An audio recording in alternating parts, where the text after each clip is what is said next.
Hello and welcome to another edition of Real Talk. Well, happy Easter to everybody. I hope you have a brilliant, long weekend and enjoy some really quality family time. Now onto the market. Well, last weekend we had another clearance rate of 78%.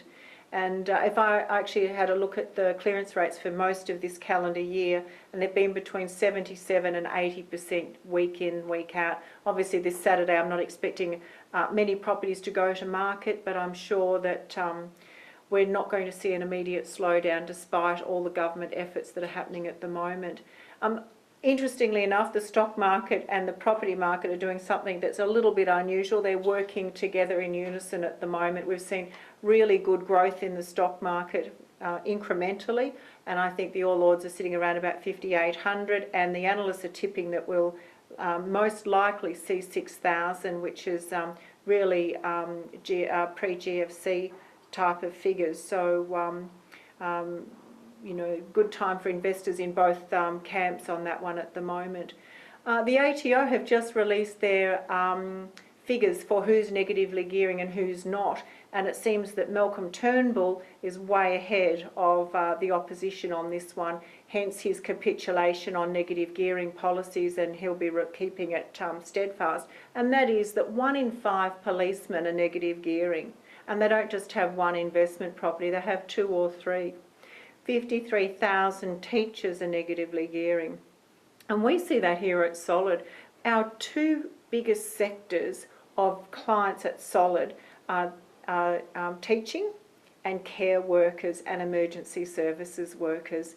And the ATO have reported, surprisingly, the average wages are 80,000 or a little less than that, and which is exactly spot on to what the average client here at Solid is earning. So there's no surprises for us there, but I think you know, Bill Shorten is holding steadfast on his negative gearing policy, but I can tell you now, if he's voted in, he will not abolish negative gearing. He cannot afford to. The government can't even keep up with the infrastructure outside a 50-kilometre radius of Melbourne at the moment to encourage people to buy outside of the 50k. Instead, people are staying within the 50k's because that's where the transport is, the amenities, the cinema complexes, a lot of the nicely groomed, beautiful parks that offer outdoor spaces are all concentrated in such a tight little area that is really, with the population growth and the people coming, while we keep our borders open, I can't see it slowing.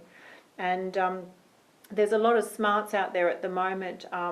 You know, the chief executive officer, of some of the leading banks at the moment, the RBA, leading economists from Deloitte, and all sorts of people are being quoted at the moment in the Fin Review saying that they really think the government's probably trying too hard to slow the property market, and what we really need to do is focus on the infrastructure. It's obviously great for investors who are in at the moment, homeowners doing well with their property prices, but I guess if you pick up just about every newspaper this week, it's all about how a first home buyer is going to get into the market.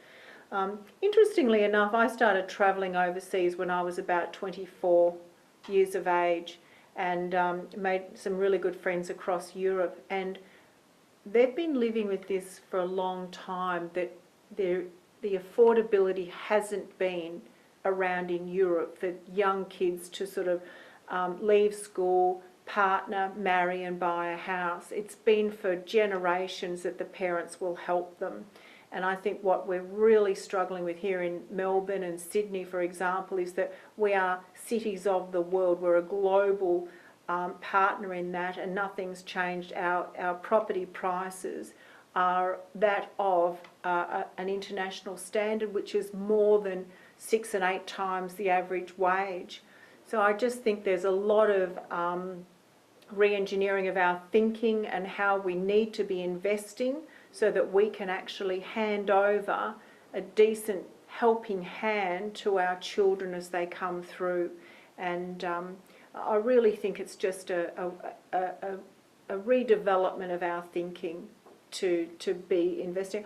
Interestingly enough, I had dinner with some clients the other night, and the husband is an absolute sweetheart. And he said to me, you know, Lynn, I've got this much super because my dad told me when I was 18 to put $50 a week into my superannuation. And at the time, that was a lot of money.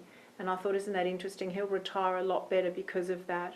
So I'm going to close on two key notes of what's happening in the market at the moment, and that is, as of May 1, the real estate agents have to change the way that they quote on the asking prices and the expected range that houses will be pitched for and sold for here in Melbourne. From now on, both the owner and the real estate agent have to sign off on a separate piece of paper of what the expected price is, and that paper will be on display at every open. They are no longer allowed to say contact agent, and from now on, even if a property is put on Facebook, they must quote an asking price. And there'll be no excuse, because my inbox is being hammered about every 3 days. As the officer in effective control, I've got this warning, are you prepared, are you changing your marketing literature? So I think that they'll be out to get people who aren't actually conforming to the new regulations. And I'm going to close on a final note. We have got 8 weeks, 10 weeks at best to capitalise on stamp duty savings before the government withdraws any off the plan stamp duty savings. So for those of you who are thinking you might do something, now's the time. Happy Easter, travel well and enjoy time with family and friends. Thanks for listening.